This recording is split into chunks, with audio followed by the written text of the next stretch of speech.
Everyone knows that Chen Yuechuan has an inseparable sister, Chen Miu. Though not related by blood, they were closer than many real siblings. On the day of our wedding, Chen Miu did everything she could to stop it, claiming that only one of us could live. Chen Yuechuan didn't care. He locked her at home and insisted on going through with the wedding. It wasn't until she cut her wrists and bled to death that he finally panicked. Since then, he retreated to the mountains.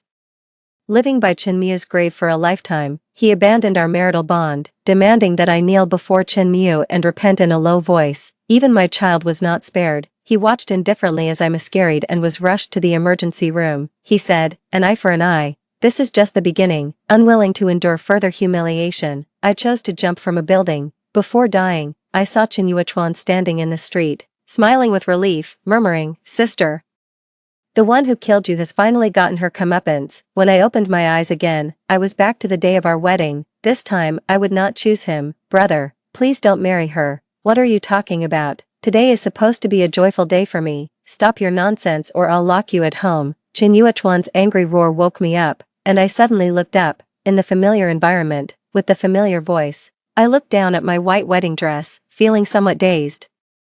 Yes, I had been reborn at the most unforgettable moment in my memory. In my previous life, I was ecstatic, unable to contain my excitement about marrying the love of my life. But now, facing it all over again, I was trembling with fear. I would never forget the indifference in Chen Yuechuan's eyes as he looked at me, nor the uncontrollable joy he showed just before I died. Now it seems, he had not fully chosen me. While blaming Chen Miu, there was also pain and struggle in his eyes. Perhaps even he hadn't realized, his relationship with Chen Miu had crossed the boundaries of ordinary siblings, gradually succumbing to affection and tenderness, until Chen Miu's suicide made him fully aware, and he shifted all the blame onto me. While he comfortably basked in the sympathy of others, he loudly condemned me to the world, blaming me for Chen Miu's death. If it weren't for me, why would Chen Miu have died? Why would he end up guarding her grave for life? I was pelted with rotten eggs and spoiled vegetables by people who detested me, and even verbally abused. I took a deep breath, suppressing the complex emotions inside. This time, I would not stand for it. "Chen Yuechuan, if you really intend to marry, then don't expect to see me again." A piercing scream pulled my thoughts from the past. I got up, opened the door, and saw Chen Yuechuan coming towards me. Angry, I quickly grabbed him. "Your sister is still young, don't be harsh with her." Chen Yuechuan was about to complain to me when his expression suddenly froze, staring at me, unable to react. It was well known that I disliked Chen Miu, and he had even prepared how to appease me, but he never expected to hear such words from me. Immediately, his eyes filled with uncontrollable anger. "But she spoke about you like that, about my future wife. How can I not care about this?" I asked, shaking my head nonchalantly. "She is your sister, after all. If things get too tense between you, how will you get along in the future?" Seeing his furrowed brow, I shook my head with a smile, took his arm, and spoke gently. "Don't worry, I'm not going to hold a grudge against her. We need to think of the bigger picture. She's your most important family member. Without her, the wedding wouldn't be complete. Do you want me to live with regret during the most important moment of my life?" Hearing this, Chen Yuechuan's expression gradually softened, replaced by a look of emotion and relief. He smiled faintly, indulgently reaching out to stroke my head. "Having you as my wife is the greatest fortune of my life." Chen Yuechuan's parents, standing nearby, nodded almost imperceptibly, very pleased with my response. In the distance, Chen Miu's hysterical screams continued. Chen Yuechuan quickly turned and walked towards her. I watched his departing figure until he crouched beside Chen Miu and affectionately embraced her. Chen Miu's expression shifted from anger to joy, and finally to intense pride. She glanced at me provocatively without leaving any traces. In a past life, I was unaware of the true nature of their relationship, assuming they were just unusually close siblings. Now, it was clear that their interactions were disturbingly abnormal at all times, but they didn't know, or even thought it was normal. Facing Chen Miu's gaze, I suddenly burst out laughing. "This time, I won't stop you. I'm curious to see how things will unfold." I didn't know what the two whispered to each other in the distance before they walked over hand in hand. Chen Yuechuan's gaze flickered, his throat moved slightly, and he turned to look at me. "Xin Zhuxin, Chen Miu mentioned she's never experienced being a bride, and since we're not in a hurry, why not let her take the bride's place today?" As soon as he said this, the room fell silent. Everyone exchanged glances, their eyes filled with shock and disbelief. A brother marrying his sister, even if not related by blood, was scandalous. Moreover, How could such a significant matter as marriage be changed so casually? Chen's mother turned pale with anger, her body trembling as she pointed at Chen Yuechuan's face. You fool! Do you realize what you are saying? She's your sister. How can she possibly be your bride? After a brief silence, the crowd began to murmur amongst themselves in low tones. Chen's father's expression changed slightly, but he quickly regained his composure. Realizing his words were inappropriate, Chen Yuechuan spoke softly. Shin Jushin, we have a long future ahead of us, and I believe you will understand. Chen Miu also nodded repeatedly. Sister Shin Jushin is so sensible, she will surely agree. Suddenly, I became the focal point of everyone's discussions. On what should have been the most important day of my life, an outsider was taking my groom. For a moment, countless curious eyes turned towards me. Inside, I felt calm, but outwardly, I had to put on a look of grievance. Since you have already decided, of course, I choose to support you. The disgrace isn't mine to bear. In the Chen family, when Chen Yuechuan made a decision, no one could ever change it, nor would it be altered for anyone else. As soon as the words were spoken, a snicker suddenly echoed around the room. The sound wasn't loud, but it was strikingly conspicuous in the cramped space. Everyone looked in the direction of the sound only to see Chen Muhei nestled in Chen Yuechuan's arms, giggling. You really think you have a say, whether you agree or not? You're not part of today's wedding, Chen Muhei said disdainfully, her eyes filled with scorn.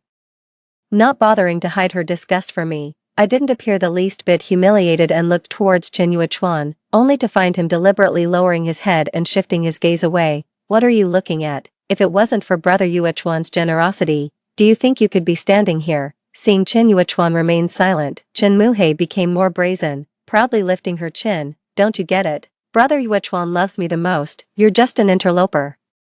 Before I could respond, the crowd around us became agitated and began to point at Chen Muhei and voice their condemnation. How can someone speak so maliciously? Such a lack of manners. Finally breaking his silence, Chen Yuechuan frowned slightly, his voice tinged with displeasure. That's enough, there's a limit to throwing a tantrum. With just that sentence, I couldn't help but regard Chen Yuechuan more highly. With a few casual words, he managed to turn Chen Muhei's taunts into mere petulant complaints, thereby defusing the crowd's criticism. Upon hearing this, Chen Muhei stuck out her tongue and rubbed her head against Chen Yuechuan. Brother Yuechuan, I'll listen to whatever you say. Looking at Mr. and Mrs. Chen, they seemed indifferent, as if the matter didn't concern them. I wasn't surprised at all. They hadn't liked me for a day or two. How could I not know what their attitude would be?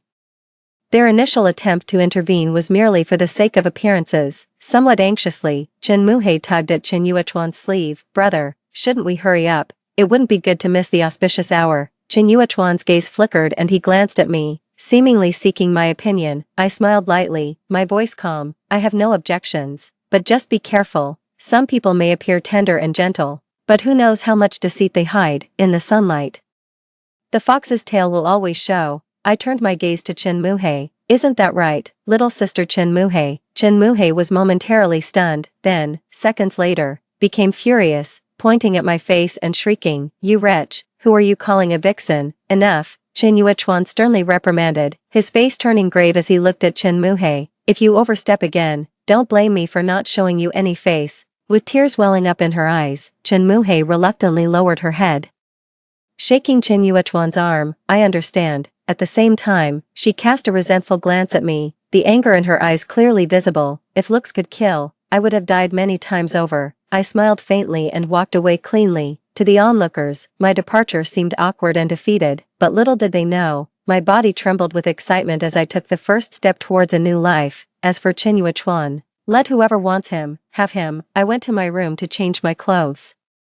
As I got up to leave, I inadvertently walked into a scene where a couple was intimately sharing a toast, their eyes brimming with deep affection as if only the two of them existed in that moment. I glanced at them briefly and then continued walking towards the exit. At that moment, Chen Yuechuan was affectionately cradling Chen Mia's head, catching a glimpse of my figure leaving, his eyebrows lifted in response. He quickly stepped down from the stage and grabbed my arm. Where are you going? I turned around calmly and replied, I'm going home. There's nothing left for me here. Upon hearing this, Chen Yuechuan's expression showed a hint of guilt. He gently tapped my palm a few times. Don't worry, I will make it up to you in the future. Before I could respond, a shadow suddenly rushed over, throwing itself into Chen Yuechuan's arms while forcefully pushing me. Behind me were steps about a meter high. Instantly, My world went dark as I felt dizzy and then fell hard onto the ground. Excruciating pain emanated from my abdomen, and I lay there crying out in agony. Chen Yuechuan's face turned pale as he pushed Chen Miu aside and rushed to help me up. Are you alright? Did you hurt yourself anywhere? As his familiar scent reached me, I felt nauseous. Pushing him away, I stood up shakily with a pale face, clutching my abdomen and forcing a smile. Go on with your wedding, don't worry about me, Xin Zhuxin. Chen Yuechuan spoke sternly, his gaze slightly displeased. I know you're blaming me in your heart, but now is not the time to be willful. I'm taking you to rest. I didn't say a word, just stared blankly at my belly. In my past life, I had experienced this persistent pain before, right before a miscarriage, and now, I was pregnant again. I had a premonition, this child might not survive. For some reason, I felt a sudden sense of relief. Better that the child never be born into such a cruel world than to suffer here. Indeed, this was the last thing I could do for him as a mother. From afar, Chen Miu's crying drew everyone's attention. Chen Yuechuan hesitated for a moment between me and Chen Miu, but eventually, he firmly walked over to Chen Miu. I let out a self-deprecating laugh, looking somewhat desolate. Even though I knew the outcome, I couldn't help but feel sad for myself. 5 years of love, yet I lost to an adopted daughter who appeared halfway through. How ridiculous. At that moment, Chen Miu was sitting on the ground, gently sobbing. Her moist eyes shimmered with tears, and her body trembled slightly, a sight that would make anyone feel pity. I didn't mean it, I just wanted to hear what they were talking about.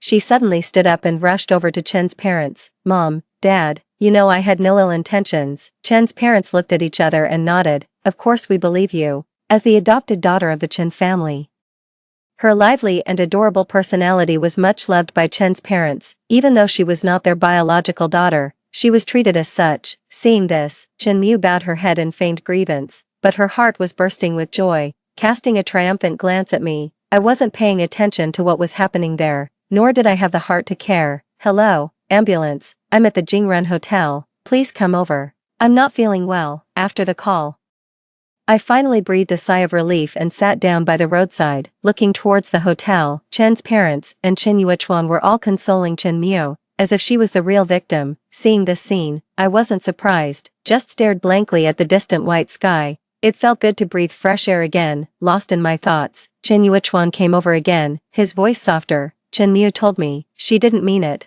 and she feels bad seeing you hurt, and besides, she's still young. Don't be too hard on her. Hearing this, I almost laughed. Yes, she's a year younger than me, so she gets all the care and attention, and even when she makes mistakes, she doesn't have to take responsibility. Chen Yuechuan saw that I was silent and wanted to say something more, but suddenly someone shouted, Miss Chen Miu is feeling unwell. And he immediately turned his head and rushed towards her. Just then, the ambulance arrived. My eyes brightened, and I staggered towards the ambulance. The pain in my lower abdomen was getting worse, and I didn't know how much longer I could endure. Who called the ambulance? The nurse stepped out of the vehicle. Looking around, I spoke out loud, it's me, I'm bleedy. Before I could finish, Mrs. Chen suddenly rushed over and forcefully pushed me aside, exclaiming, here. My daughter is in unbearable pain, quickly take us to the hospital. Already weak, my legs gave way, and I collapsed to the ground. Furious, I was about to retort when I saw Mrs. Chen looking at me sideways with a nonchalant expression. Why call an ambulance if you're fine? Such a big fuss over nothing. Let's save it for Chen Miu. Chen Yuechuan, standing nearby, nodded in agreement. I see nothing serious with you. Just go home and rest. I laughed out of sheer frustration, pointing at Chen Miu, who was feigning illness. Why should the ambulance I called be used for her? How dare you, Mrs. Chen's face darkened with anger, and she slapped me across the face. Who gave you the right to talk back to us? Caught off guard by the force, I stumbled backward, my head hitting the ground. Blood trickled from my forehead. Looking up at Chen Yuechuan, I realized he was silently helping Chen Miu into the ambulance. From beginning to end, his eyes were only on Chen Miu, not sparing me a glance. Despite being prepared, witnessing his heartlessness once more still made my heart ache. Haha,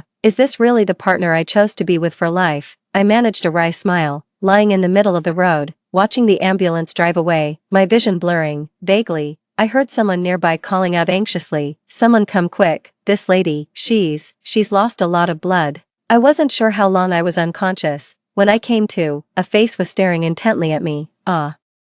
I jumped, instinctively pulling back. That face, so familiar. Lu Huiqiu, once the most fervent admirer who had covered the sports field with roses to confess his love for me. Sadly, I had chosen Chen Yuechuan instead, and Lu faded from my memory, yet, here he was, unexpectedly before me. Don't move, you're still very weak. Lu Huaiqiu's eyes flashed with panic, quickly replaced by concern as he steadied my shoulders. How are you here? My surprise overshadowed the physical pain, in my memory.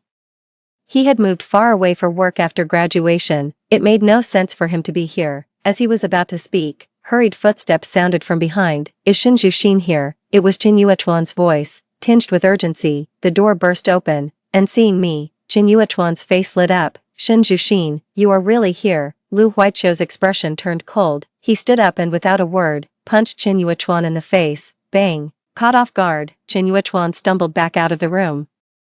How dare you show your face here? I trusted you with Shen Zhuxin, and this is how you treat her, you beast. I'd be doing a public service by killing you today. Immediately, I heard Chen Yuechuan's furious roar from the hallway. Lu Huaiqiu, what the hell are you doing here? What business is it of yours? As her friend, it's my duty to stand up for her. I turned on my phone, only to find it flooded with advertisements, all about one thing. The Chen siblings, Chen Yuechuan and Chen Miu, tied the knot, and it turns out they are not related by blood, a match made in heaven, a handsome man and a beautiful woman. Their wedding was a grand affair. I chuckled and turned off my phone, as expected, given how much Chen's parents disliked me. If it weren't for Chen Mia's unexpected suicide in my previous life, I would never have had the chance to be a bride. The noise of fighting outside grew louder. I tried to intervene, but was interrupted by a violent fit of coughing. Shen Zhuxin.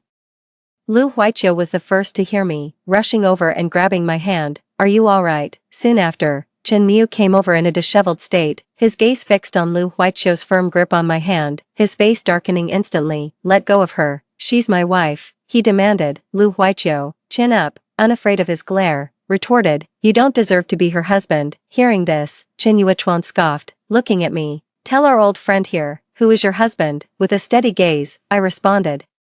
I have no husband. At this, Chen Yuechuan's smile faltered, his eyebrows knitting together. We've had our wedding. All that's left is the marriage certificate. Could there be anyone else but me? Are you sure? I suddenly raised my voice. Your bride, is she me? Chen Yuechuan's expression turned ugly. He stammered for a while. I didn't know about these things at first. My intention was just to make Chen Miu happy. He held my hand, earnestly saying, I can give you everything you want. I lightly toyed with the pristine bedsheet, looking at him with a half-smile. Are you sure you can make Chen Miu give up everything for me? I clearly saw a moment of hesitation and evasion in Chen Yuechuan's eyes. This, after all, we just got married. If we declare now that everything was fake, it would cause significant damage to the Chen family's reputation, and with the recent hype over our wedding, the stocks have soared. Just get through this period, and the position of Mrs. Chen will still be yours. He continued his relentless babble, unaware of Lu Huaiqiu's increasingly darkening expression. Get the hell out, Lu Huaiqiu, eyes reddening, roared as he grabbed Chen Yuechuan's collar. After all is said and done, you still care about that little mistress of yours. To mess with Shen Zhuxin, you'll have to step over my dead body. Chen Yuechuan's face darkened. He grabbed Lu Huaiqiu by the throat, a hint of disdain flashing in his eyes. You were never my equal, and you still aren't. I cooled down, shouting, enough, let go. Both men obediently released their grips. Suddenly, Chen Yuechuan received a call from Chen Miu. Hesitating for a moment, he chose to answer it on the spot. Immediately, a whiny, saccharine voice echoed through the room. Brother Chen Yuechuan, where are you? I feel so miserable. Chen Yuechuan's face softened. He cooed, behave, sister, I'll get you some food. I'll be right back. Lu Huaiqiu looked at Chen Yuechuan with a mocking, disdainful glance, scoffing, go attend to your little mistress before she starts crying. Chen Yuechuan's expression chilled. That's my sister. Watch your words or I won't be polite. With that, he looked at me, walking backwards as he left. I'll be back soon. You rest well and think about what I said. Also, his gaze lingered on Lu Huaiqiu for a second, his voice cold. Remember whose child you are carrying. I don't want to see irrelevant people around here anymore. Hearing his undisguised threat, my expression didn't change much. After all, the child was no longer there. Those words were pointless. After Chen Yuechuan left, Lu Huaiqiu remained silent for a long time before he slowly spoke. It seems he doesn't know about your miscarriage. I nodded slightly, looked up at him, and said, thank you for saving me. It's nothing. It's what I should do. Lu Huiqiu seemed somewhat distracted as he responded, you seem like you have something to say. Not at all. Lu Huiqiu quickly shook his head, watching Lu Huiqiu's demeanor. I suddenly found it somewhat amusing. Actually, you're really bad at hiding your feelings. I do have something I want to say. He glanced at me, but quickly averted his gaze when our eyes met. Chen Yuechuan treats you like that, even bluntly saying he's just playing with you. You're such a good girl. How can you let someone like him tarnish you? He practically gritted his teeth as he spoke the last sentence. I looked up at him and said, so you're saying I should choose you, right? As soon as the words left my mouth, Lu Huiqiu's face turned visibly red. Yes. He suddenly clenched his teeth, his expression resolute as he looked at me. If Chen Yuechuan were good to you, I'd accept my defeat gracefully, without regrets, but he doesn't see you at all. So, can I have another chance to pursue you? Seeing his anxious and hopeful eyes, I was momentarily lost in thought. His love for me. I only realized its depth when I was on the brink of death, in a past life. I was cruelly forced to kneel at Chen Miu's grave. It was Lu Huiqiu who forcefully pulled me away, ignoring the swirling rumors and slander. After my death, he inflicted a severe injury on Chen Yuechuan and finally committed suicide by cutting his wrists, dying beside me. I can never forget the look of despair in his eyes when he saw me die. At that thought, my heart ached, and I nodded heavily. Lu Huiqiu suddenly clenched his hands tightly, his eyes reddening with emotion. He lunged forward, grabbing my hands again. What did you say? You agree? I smiled warmly and nodded again. Of course, this time, I choose you. From that day on, Lu Huiqiu stayed by my side, taking great care of me. Chen Yuechuan, who always said he'd be back soon, was nowhere to be seen. I watched the busy figure beside me and felt a warmth in my heart. Unlike Chen Yuechuan, Lu Huiqiu never just talked without action. He took care of everything himself. And even when he didn't understand something, he would humbly ask the nurses. Occasionally, I would tease him, saying he didn't act like a wealthy heir at all. More than once, I asked myself why I had originally chosen Chen Yuechuan over Lu Huiqiu. Looking back, the brave decision I once made was terribly wrong. 3 days later, Lu Huiqiu brought me news. Chen Miu was pregnant. Although the Chen family kept it under wraps, Lu Huiqiu's resources still made it possible to find out. This damn beast, he already had you and still messed around everywhere, Lu Huiqiu said angrily, pulling at his hair. I listened in silence, saying nothing. Honestly, I felt calmer than I expected. Perhaps, having been reborn, I had already seen the darkness and coldness in Chen Yuechuan's heart, so nothing he did could surprise me anymore. Still, I hadn't expected that they had been involved for quite some time already. What was I to him then, and why hold such a grand wedding to marry me? I couldn't quite understand and shook my head slightly, but saw Lu Huiqiu sitting in the chair, visibly annoyed. I couldn't help but find it amusing and looked up at him. Why are you so angry? Lu Huiqiu's face reddened. Because he disrespected you. I smiled, beckoned him with my finger. Come here. Lu Huiqiu was momentarily stunned but obediently leaned forward. If others saw this scene, they would probably be shocked. The sole heir of the prestigious Lu family, a wealthy young master, was being completely submissive in front of a woman, even showing a pleasing expression. As I met his puzzled gaze, I whispered in his ear, just respect me from now on. Lu Huiqiu's body shook violently, and he stared at me in shock as a blush crept over his cheeks. You agree to be with me. His voice was distorted with excitement, and his eyes were bloodshot. I smiled and brushed the hair from my forehead. I didn't say that yet. Let's see how you do. He didn't say anything but hugged me tightly. Thank you, I smiled back, extending my arms, and thank you for not despising me. A week later, I was discharged from the hospital, leaving with Lu Huiqiu by my side. Unexpectedly, at the entrance, we ran into Chen Yuechuan coming our way. I glanced briefly at Chen Miu, who was clinging intimately to him, and quickly looked away. Only then did Chen Yuechuan notice me, his face stiffening as he instinctively tried to pull Chen Miu away from him. But she clung tightly to his arm, refusing to let go. Shinjuxin, I came to see you. I looked straight ahead, ignoring him. I can't afford the concern of the young master of the Chen family. Hearing my sarcastic tone, Chen Yuechuan frowned. Are you still mad at me? I smiled. How dare I, sir, especially since you are about to be a father. If I'm not mistaken, you must be here for her checkup, I said, glancing at Chen Miu's stomach. At these words, Chen Yuechuan's face changed drastically, and he stared at me. You know. I didn't respond but turned to Lu Huiqiu. Let's go. Wait, Chen Yuechuan panicked, pushing Lu Huiqiu aside. Don't touch my wife. Then he looked at Chen Miu. You go inside first. I have something to handle. I'll join you in a bit. I don't want to, Chen Mu pouted, shaking her head dissatisfiedly. Why bother talking to this old woman? Now she knows, so what? My baby is a million times better than hers. Chen Yuechuan's expression turned cold, and he snapped, I told you to go back. Can't you understand? Startled, Chen Miu could only purse her lips and walk inside with a look of resentment. Shen Juxin, Chen Yuechuan quickly walked over, blocking my way. Listen to me. I was momentarily blinded by folly. That's why I made a mistake, but I made her take medicine right away. Who knew she didn't take it? His face full of agony. Only the child in your stomach is truly mine, Chen Yuechuan's.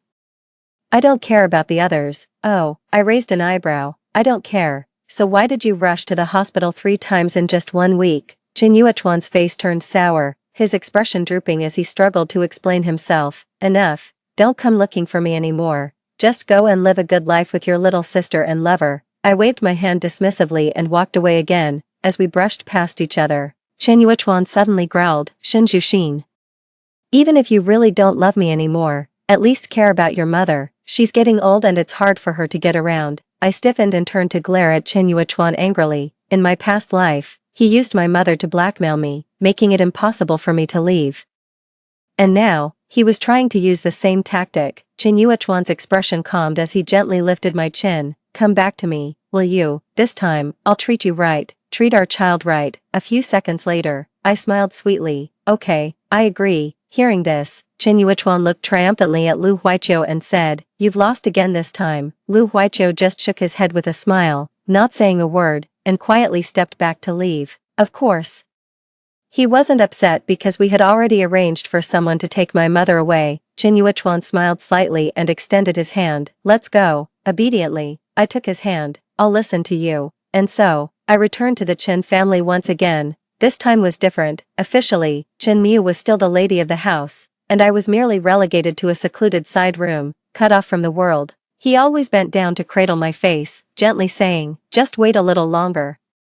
It will all be over soon, and my behavior increasingly pleased him. No complaints, no fuss, as if I truly had returned to his side. But I knew this was just the beginning. Some were more impatient than I. Finally, after another one of Chen Yuechuan's visits, Chen Miu kicked the door open. Oh, the old woman is really delighting in secret here. Chen Miu crossed her arms and looked at me with a mocking expression. How does it feel to be the other woman? What do you think?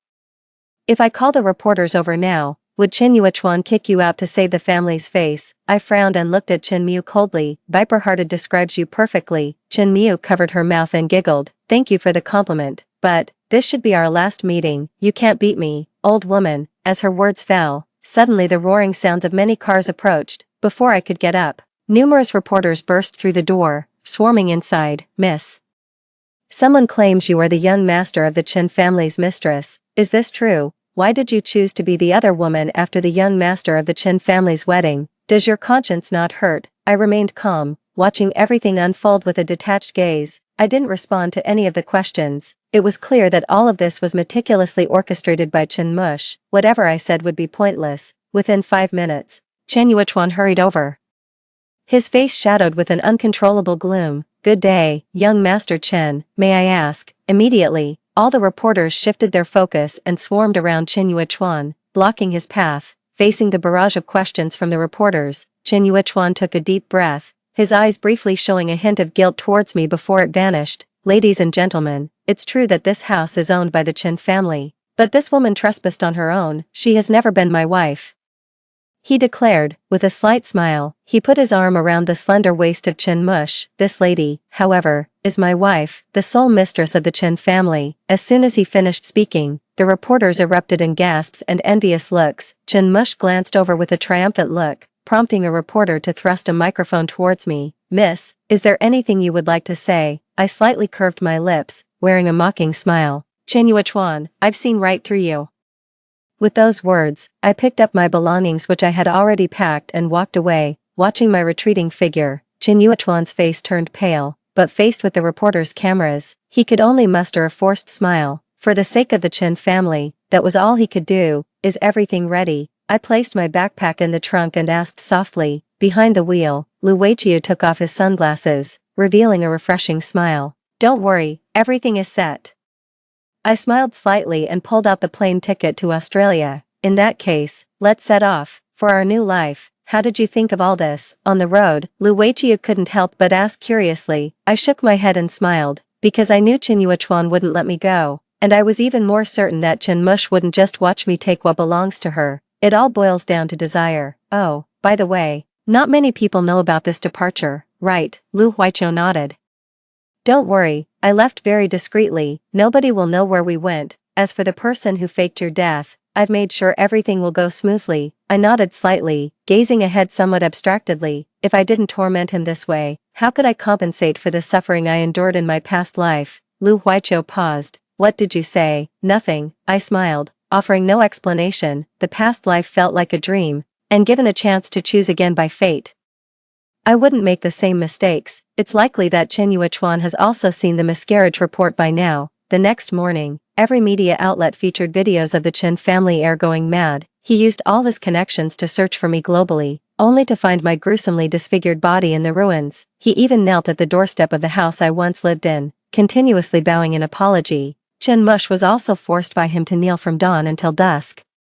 When Chen Yuechuan's parents tried to take Chen Mush away, he stabbed them severely, and they were admitted into the ICU. 3 days later, Chen Mush, driven mad by torture, smashed her head against a rock and died instantly. Chen Yuechuan was sentenced to life imprisonment for intentional homicide, doomed to spend his life behind bars. Seeing the news, I just smiled faintly, unconcerned. From now on, I must put myself first. Story 2. After my tragic death.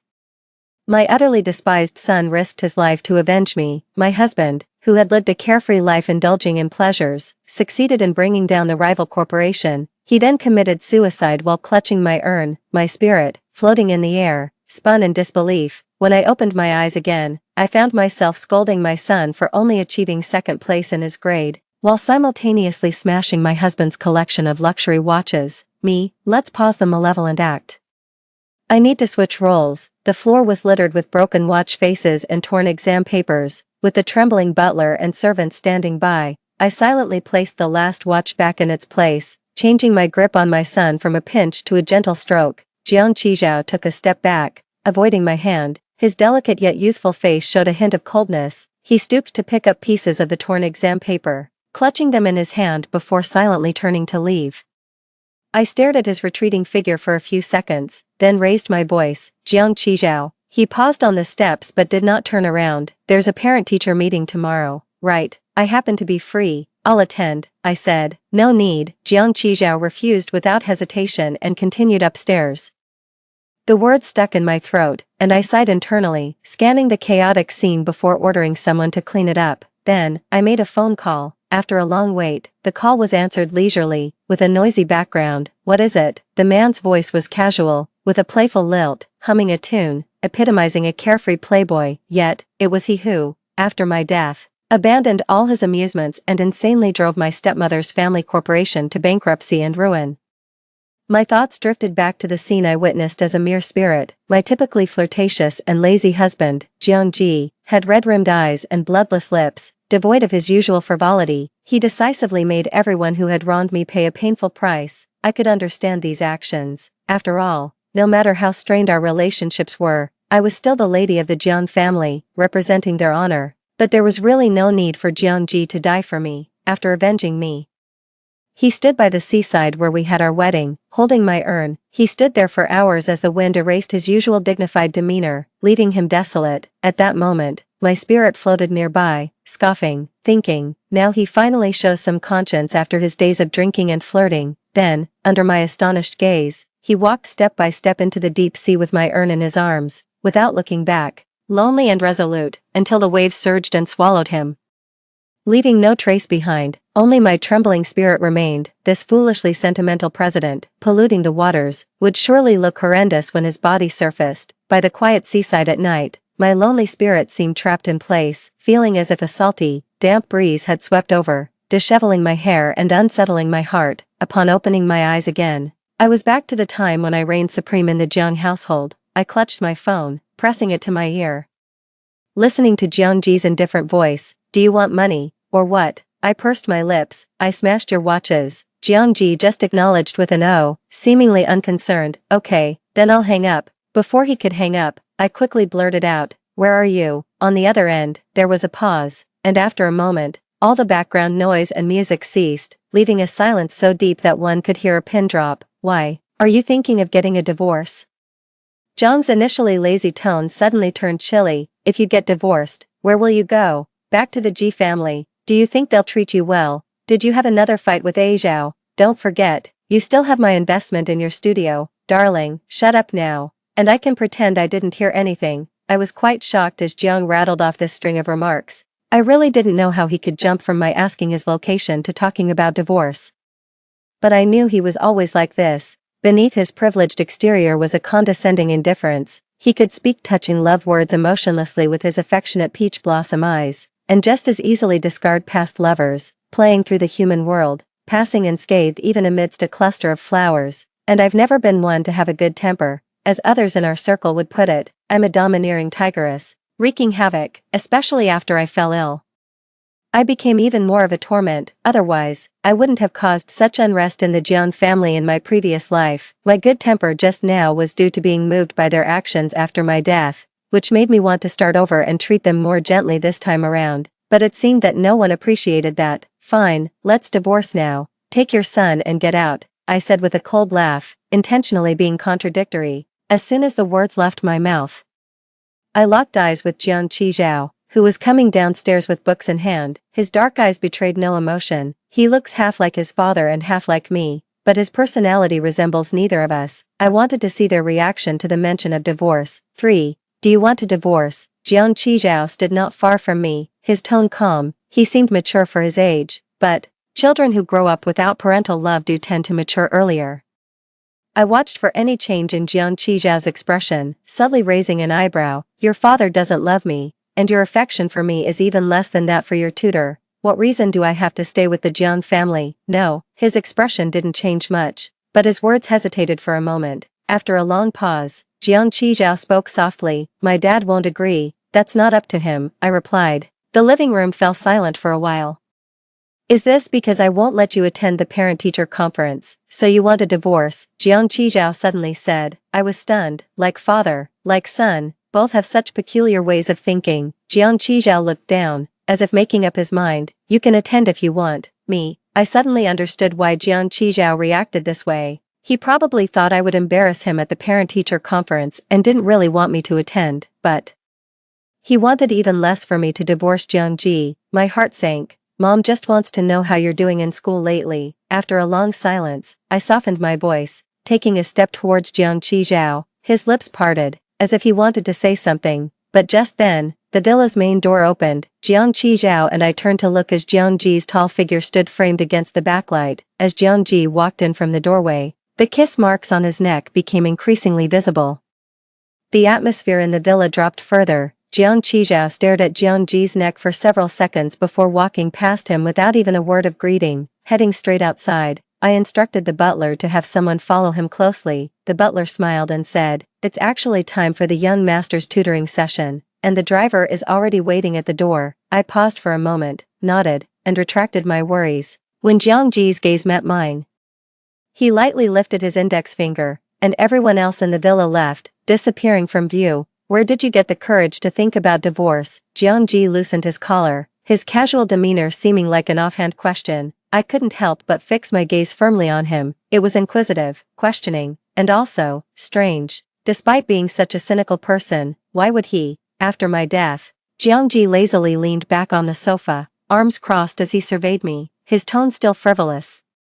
"Darling, remember, the banquet is tomorrow night." The banquet tomorrow night would be attended by all the prominent families of Haicheng, including my own family. My family found it odd. They hoped I could firmly tie Jiang Ji to our family yet didn't wish for my happiness. "You have enough darlings outside. No need to waste your breath calling me darling." I smiled, not taking his bait, and sat down beside him. My words were a casual probe. When my soul aimlessly wandered after my death, I saw many scenes I had never witnessed before. For instance, the numerous lovers around Jiang Ji seemed to hint at some hidden truths, but the real truth still needed to be uncovered by me. Jiang Ji's expression flickered unnaturally for a moment. He glanced at me, and the smile at the corner of his mouth slightly faded. "Are you jealous?" He sounded self-mocking, almost sarcastic, his fingertips lightly tapping on his thigh. I casually placed my hand on his thigh too. The man beside me immediately stiffened. Jiangji, husband. I provocatively curled my lips, even though the home flower isn't as fragrant as the wild ones. But,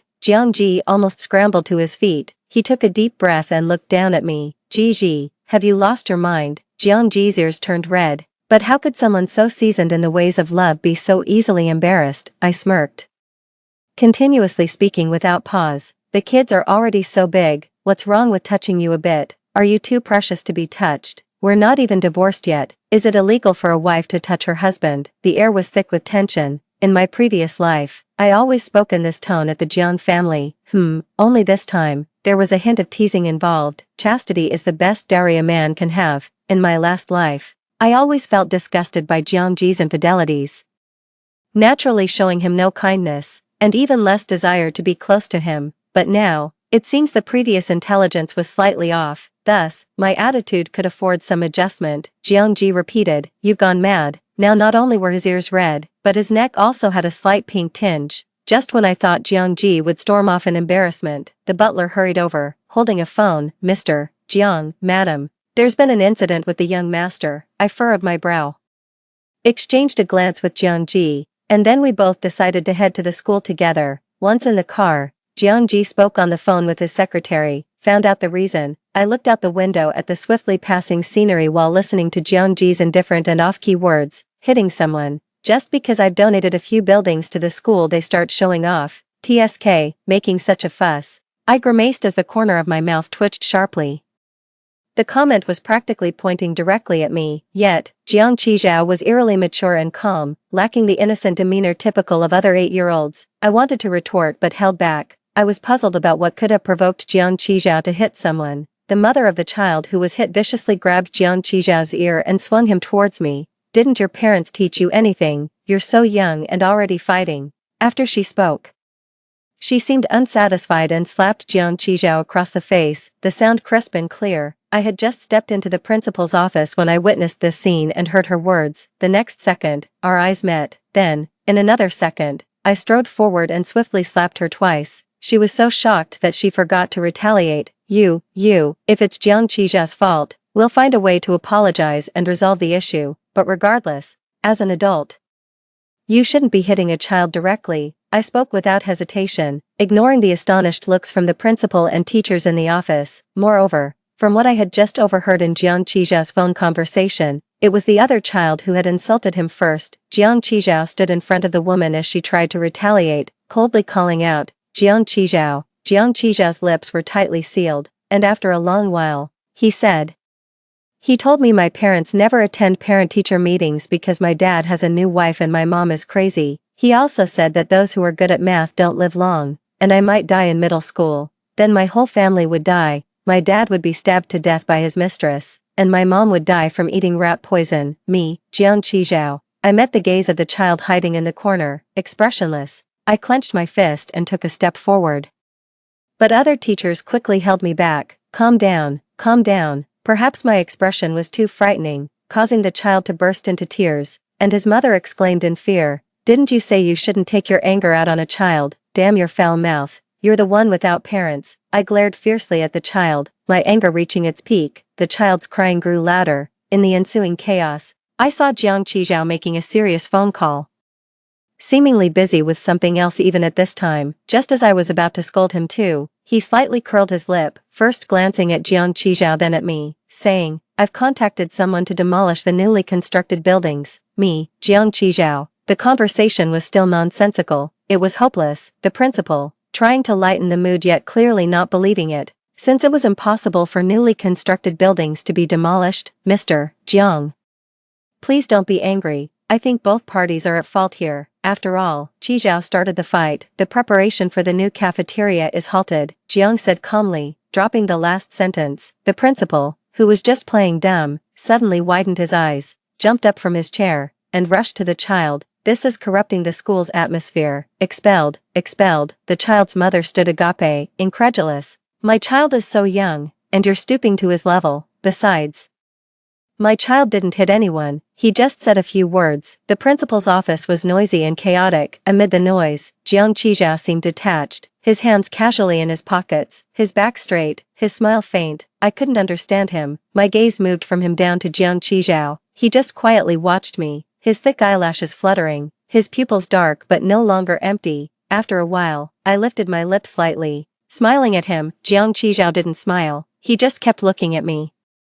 His delicate little face marked with a red handprint. Zhao, I called softly. He froze. This was his nickname, the one I used when he was very young. Back then, I wasn't yet malicious or sinful. Zhao, I called out again, the overlapping sounds of a child's crying, his mother's curses and breakdown, the teacher's attempts to mediate, and the principal's anger filled the small office, almost to the point of explosion. Yet, for some reason, I clearly heard Jiang Qizhao's faint response, After returning home, I sat in front of the dressing table, staring at a row of psychiatric medications for a long time. Then, I pushed all of them into the trash can. Hearing a slight noise, I turned my head. Jiang Qizhao stood at the door. He was still too young to be smoking, not very tall, holding a glass of milk, quietly watching me.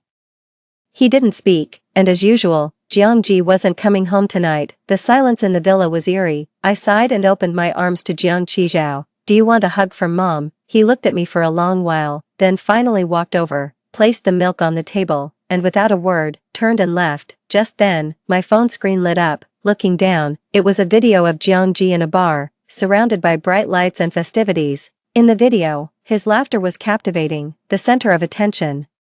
My informant sent me a message. Are you interested in him? Although he's rich, his family keeps tight reins on him. You might not get a chance with him. There are plenty of handsome guys here. We even have male models. Why don't you come over? I can introduce you to some good ones. I replied, I heard he's quite the playboy, and I'm pretty good looking myself. Why couldn't something happen? The informant replied, just on the surface.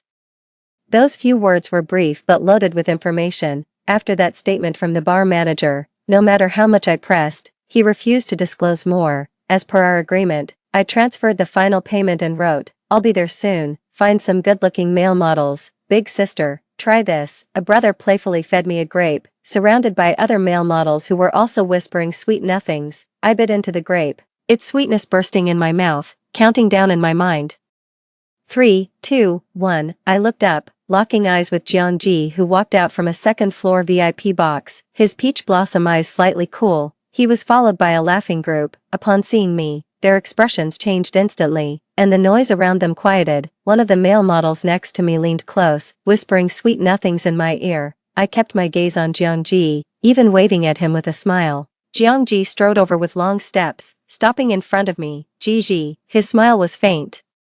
His voice even fainter. Hi, hubby, I casually said. At that, the male models around me immediately showed shocked expressions, stumbling over their words. Mr. Jiang, Mrs. Jiang. Jiang Ji was a major shareholder of the bar and a frequent visitor, almost universally recognized there. I stood up, straightening his collar. Husband, what a coincidence to run into you here. What are you doing following me here? Seeing my nonchalant attitude, Jiang's slender fingers gripped my wrist tightly.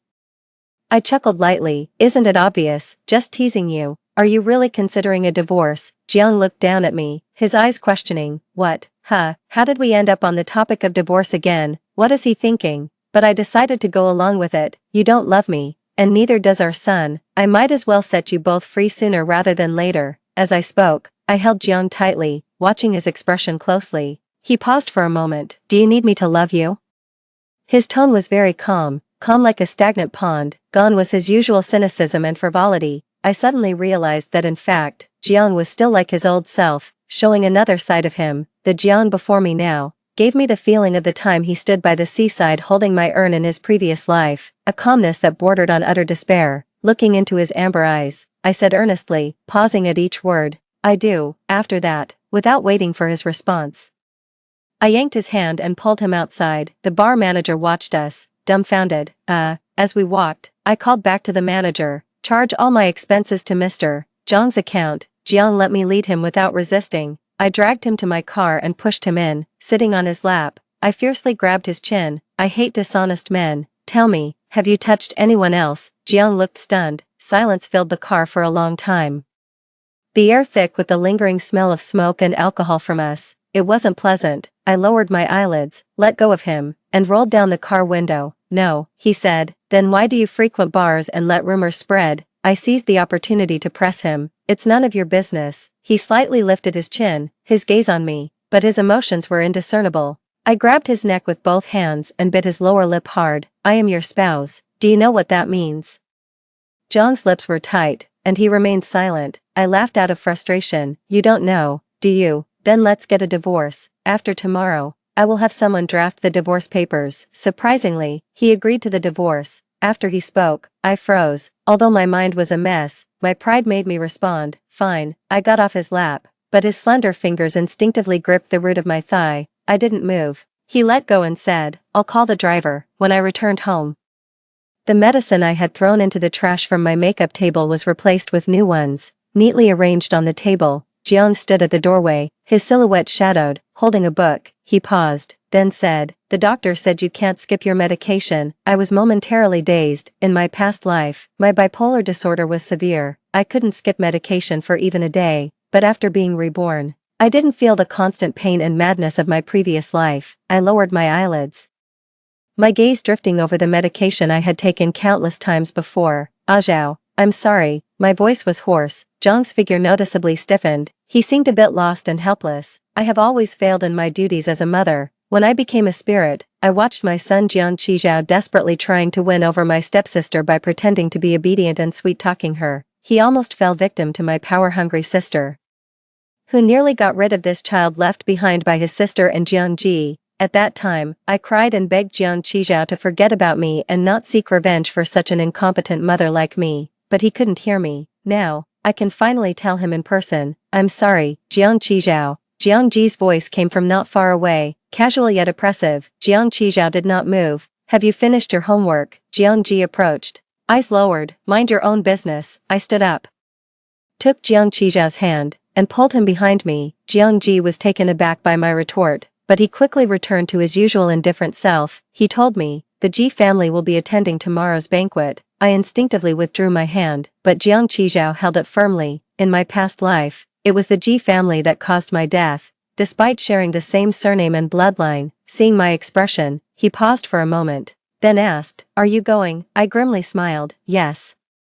To see those people, those who couldn't stand to see me succeed. My thoughts drifted back to a long time ago, to my previous life. Jiang Ji and I were forced to marry without any love between us, and every day was filled with hatred. In the midst of that hatred, some feelings developed. Jiang Qizhao was conceived under those circumstances.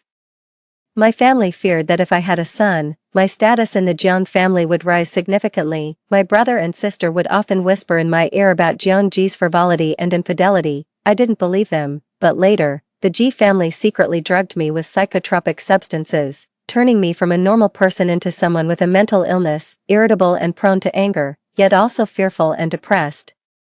It was only after I died and followed Jiang Ji as a spirit that I saw him avenge me and watched him change into someone unrecognizable. The next day, the banquet arrived as scheduled. I wore an ivory mermaid dress, arm in arm with Jiang Ji, under the watchful eyes of the other guests in the hall. Sister, a cheerful voice called out as Ji Rulin approached me in her little heels. When we were face to face, she smiled at Jiang Ji. Brother-in-law, I smiled back and asked her, how are mom and brother? Mom wasn't feeling well, so she didn't come. She's at home taking care of dad, Ji Rulin answered, avoiding mentioning Ji Hao, because I knew that Ji Hao was currently scheming to embarrass me at this banquet, aiming to ruin my reputation. At the critical moment, Ji Rulin would step forward to attract Jiang Ji's attention, even though everyone knew that Jiang Ji and I had a rocky marriage.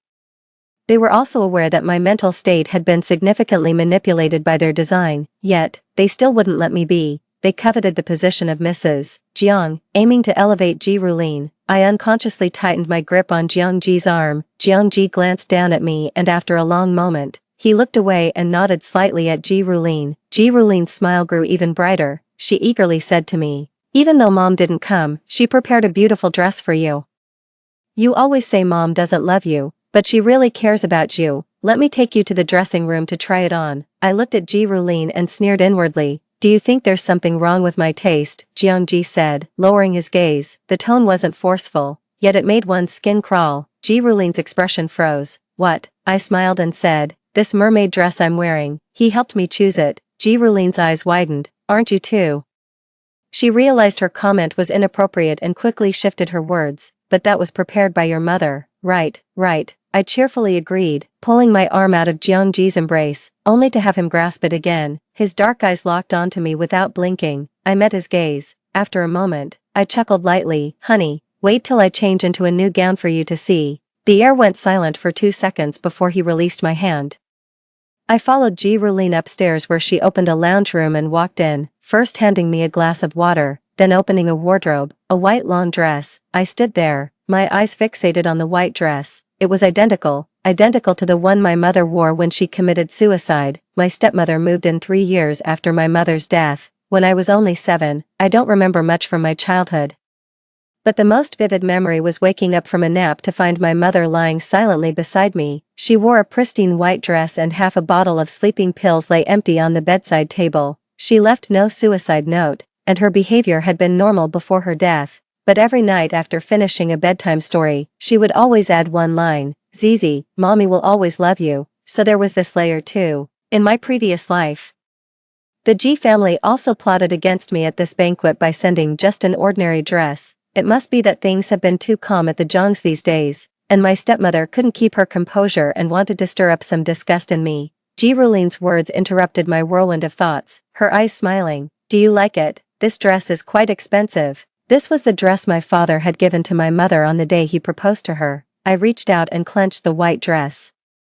Why don't you try it on here, and I'll wait outside, she said, her steps light as she went out, thoughtfully closing the door behind her. I carefully felt the soft fabric of the dress in my hands. 10 seconds later, I closed the wardrobe and pushed open the decorative door designed to be hidden. This was something I had instructed to be made right after I came back to life, aligning with the timeline. The space behind the secret door was brightly lit, and as I stepped in, I could hear Ji Rulin humming happily through another door. I too smiled. Not until I had completely passed through the secret door and entered the hidden space did I see an unexpected person, Jiangji. He was dressed in a tailored silver-gray suit, lazily leaning on the sofa, his fingertips tapping sporadically on his thigh. He lifted his eyelids, saw me, and showed no surprise. Jiangji. I really didn't expect to see him here. How did he know I had a secret door built here?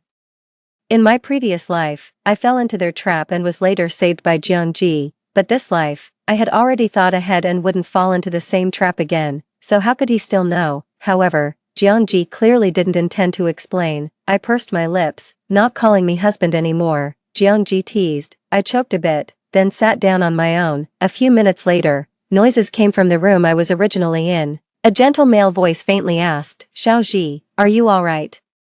Hearing this insincere voice made me feel sick. I took a deep breath, but then Jiangji grabbed my wrist and pulled me into his arms. I stiffened. What are you do? Before I could finish, his cool, dry palm covered my mouth. Lies, a warm breath grazed the back of my ear, sending a shiver down my spine. Next door, Ji Hao's voice changed from initial concern and confusion to cursing loudly. I forced myself to ignore Jiangji's actions and took out my phone to send a message to Ji Rulin from my other account. They can go in now. Ji Rulin immediately replied, okay, you'll get your money after this is done. The previous messages were from her, saying she was afraid of being exposed standing by the door for too long and had left, asking me to monitor the room in her place. What she didn't know was that the owner of this trusted account was the very person she was desperately trying to harm. She also didn't realize that her beloved brother had already taken my place, locked up in the room. After sending the message, I turned around. Jiangji was standing close to me, calmly observing me. There was no surprise or confusion in his expression. After a minute of silence, the sounds of doors opening and closing came from next door, followed by Ji Hao's cursing and screaming, and the panting of other men. The hunter becomes the hunted. Ji Hao had brought 3 men, hoping to ruin me, but now it was his turn to taste his own medicine. Feeling slightly better, I pinched Jiangji's earlobe and whispered, honey, the show has started. Jiangji steadied me by the waist, remembering that after today, we were supposed to sign the divorce papers tomorrow. I chuckled. After tomorrow, you might not see such an exciting show again, and you won't be my husband anymore. The hand around my waist tightened for a moment, causing me to groan in discomfort. He seemed to realize this and loosened his grip. The noise next door was harsh and unpleasant. I straightened my skirt, preparing to leave this hidden space. Jiangji followed behind me. I naturally stopped and took his hand. Jiangji let me lead him. Somehow, I had a premonition that this marriage might not end, but there wasn't time to ponder this now. Because after Jiangji and I left the hidden space and took a detour back to that sinful room, we found a crowd had already gathered outside, including reporters with cameras. Ji Rulin's eyes were red as she accused, "Sister, there's more than one man in this room, isn't there? How could you do this to your husband?" The crowd murmured in surprise. The so-called stepmother, who was supposed to be taking care of our father at home, stood aside in her elegant attire, touching the bracelet on her wrist. This shameful slut, Gigi, just like her mother. As soon as she finished speaking, I stepped forward and slapped her hard across the face, twice, without holding back. Everyone stared at me in disbelief, especially Ji Rulin, who widened her eyes in shock. Seeing Jiangji standing on the other side, her face gradually turned pale. Just then, the staff member Ji Rulin had called with the keys arrived, and the door to the room was opened. A foul stench filled the air as four entangled men were revealed. The stepmother, seeing the face of the man at the bottom, tortured beyond recognition, threw herself towards him without regard for her image, screaming, "Howard, Howard." I patted Ji Rulin's shoulder mockingly.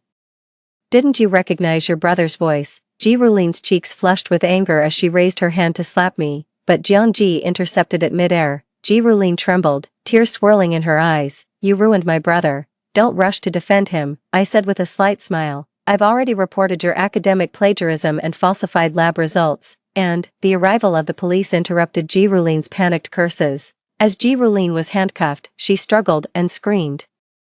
"You and Ji Hao misappropriated company funds for personal use, cooked the books, and made the accountant take the fall. Did you really think you were flawless?" The stepmother shook her head in disbelief. I shrugged. "Your good days are over too. Both your children are locked away. Did you really expect my half-vegetative father to take care of you? Moreover, Jiang has been targeting the Ji family for a while now. They're desperate and out of options. Otherwise they wouldn't have come up with such a cruel and dramatic plan." I sighed softly. "Prepare to face hell for the rest of your lives. The Ji family is on the brink of bankruptcy, burdened with so much debt and enemies." The stepmother collapsed to the ground. "No, it can't be." I glanced at her expressionlessly and turned to leave. I knew Jiang was following me. When we were alone, I turned around. "I'm waiting for your divorce papers." Jiang smiled casually. He stepped closer, lowered his head, and his cool lips touched mine. I didn't resist, until my head spun a bit and I felt dizzy. "Wait, you." As my consciousness slowly returned, I struggled to open my eyes, letting the dim light flood into them. I felt utterly drained. When I fully came to, I saw that my hands and feet were shackled by chains. I moved slightly, and the crisp sound of metal clashing was particularly loud and harsh in the room. The door opened, and Jiang stood there, holding a bowl of porridge. Looking down at me from above, I smiled, not questioning my predicament, but hinted, "Where's the divorce agreement? Don't think about leaving me." Jiang didn't answer directly, his lips curving slightly. My smile faded, and our eyes met. I had a sixth sense that he had regained his memories from a past life. "You must be crazy," I said. He walked over, placed the porridge by the bed, and didn't argue. You want a divorce. But I won't agree," I hummed, my eyes narrowing playfully. "So you're playing a captivity game with me." Jiang didn't expect such a comment from me, his expression unchanging. "Don't think this will make me let my guard down. Oh, what about our son? I will make sure he is well cared for." Perhaps this was the real Jiang. Underneath his lazy demeanor was a calm yet fanatic obsession. How had I not realized this in my previous life? I glanced at the porridge and then at him. "Well, you might as well feed me. I'm starving." Jiang ignored me. His cool fingertips touched my cheek, then slowly traced down to my collarbone. "Gigi," he sighed softly. "Yeah," I responded and locked eyes with him, his gaze as deep as the ocean yet as distant as the stars. "You'll never get rid of me." His voice was husky. "I can't get rid of you." I scoffed lightly. "It's you who can't leave me, right?" Jiang paused, his fingertips still. I leaned forward, arms wrapping around his neck, moving closer. "Some people die and their spouses follow them in death." Our eyes met, just for a second. He looked away. He knew I had been reborn, and I knew he had too, but Jiang hadn't expected me to lift this veil of haze. "Having been reborn, shouldn't you have let go and set me free?" I narrowed my eyes, puzzled, shaking the chains on my wrists. "After you died, I always regretted it," he said, eyes downcast, his fingertip pressing on the chain on my wrist. "I should have confined you from the start. Was the agreement to divorce the day before yesterday just part of your plan to lock me away?" I asked. Jiang didn't answer directly, his gaze lowered, letting me hold on to his neck. His tone was calm, devoid of his usual frivolity. He said, "My birthday wish is to create a golden cage worthy of you, to keep you inside." It was an abrupt statement, but I understood it all too well. The first year after the birth of Jiang Qijiao, the year my relationship with Jiang completely deteriorated. The Jiang family was in constant turmoil because of me, yet, on Jiang's birthday, I maintained basic decency. I gave him a piece of jade, indeed expensive but shaped more like a tombstone. If I were to use the servant's interpretation, it would be, Madame Jiang used this jade tombstone to commemorate her dead love with President Jiang. I can't remember exactly what I was thinking at the time, but I do remember casually asking Jiang, "Did you make a wish?" Hopefully, it wasn't for me to disappear. It was quite a provocative statement. Jiang half closed his peach blossom eyes, and upon reopening them, he just looked deeply at me, saying nothing. Feeling foolish, I left Jiang with the birthday cake that had only had its candles blown out and went upstairs alone. So that was his wish back then. I poked Jiang's cheek and chuckled. "Congratulations, you got your wish." Perhaps, Jiang and I could never truly escape each other. After all, in my previous life after I died, my ashes still ended up in Jiang's embrace. But this time, it wasn't my ashes in his embrace, but the very real me. Side story 1. I've always felt that although Jiang always talks about keeping me locked up, it was always him who was trapped. Maybe there's something wrong with me, but I find it quite exhilarating. Then the divorce just fizzled out, and I regained my freedom. I was lounging on the bed with my legs crossed, happily binge-watching TV dramas. Jiang pushed the door open, his gaze landing on me. He walked in and covered me with a blanket. Shocked, I threw the blanket off. "Not seducing me? What's with this attitude?" Jiang curved his lips, his gaze sweeping over my body from top to bottom. "Clothed or not, I still want." I covered his mouth, flipped over and pushed him down on the bed. "Jiang, wait, too." Jiang and I had hardly ever fulfilled our responsibilities as parents, but one day we suddenly felt a pang of conscience. Jiang and I each held one of Jiang Qijiao's homework assignments. All three of us were somewhat silent. After a long inspection, we couldn't find a single error. Jiang Qijiao's handwriting was beautiful, and his problem-solving was clear. I touched my chin and honestly said, I was already failing math in 3rd grade. Jiang grandly handed Jiang Qijiao a black gold card.